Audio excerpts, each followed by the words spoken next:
tu as le choix dans la date. Ça donne? C'est un peu grivois comme blague. Tu changes le D et le CH.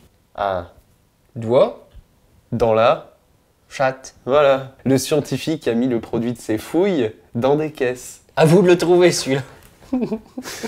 N'hésitez pas à mettre la réponse dans les commentaires. Et on va faire la recette avant de vous demander de vous abonner. Hein. Bonjour, bienvenue dans la cuisine de Trifon et Simon. Aujourd'hui Trifon, qu'allons-nous présenter? Aujourd'hui on va vous présenter une soupe de poivrons rouges.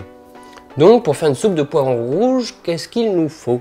Alors il vous faut des poivrons rouges, des oignons, du thym, du poivre, du sel et de l'huile d'olive. Pour faire cette soupe, c'est très simple. On a besoin d'oignons et de poivrons qu'on va faire cuire dans une casserole et ensuite on va mixer. Donc Trifon, je te propose de commencer à éplucher les poivrons, vu que t'es long, à les vider, pardon. Ouais. Vu que t'es un peu long.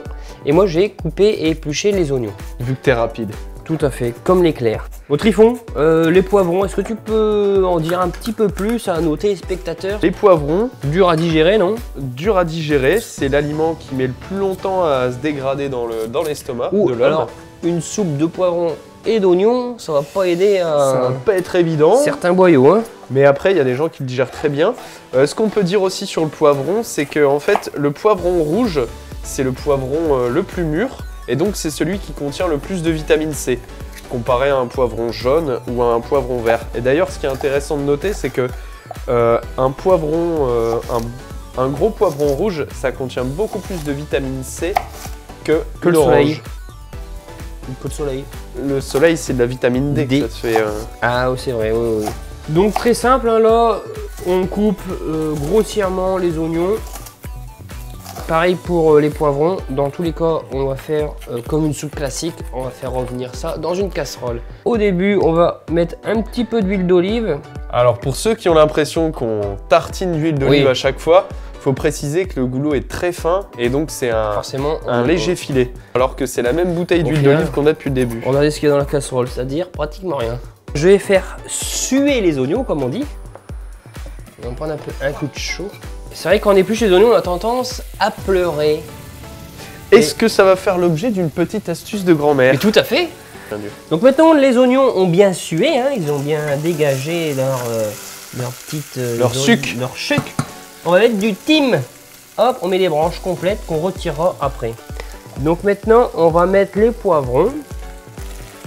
On n'hésite pas à les prendre à pleine main pour bien sentir le produit. On aime la nature. Bon. On a tout incorporé dans la casserole. Je propose de mettre un petit filet d'eau pour éviter que ça brûle. Et ensuite, on mettra un chapeau. On va mettre un petit peu d'eau. Et là, on va mettre un chapeau. Et il n'y a plus qu'à attendre quelques minutes.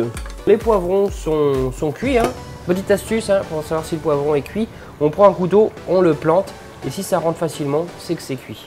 Ce qu'on va faire, pour éviter que ça soit trop liquide, on va prendre un bol, un récipient. Et hop, on va mettre de côté le jus, on ne sait jamais.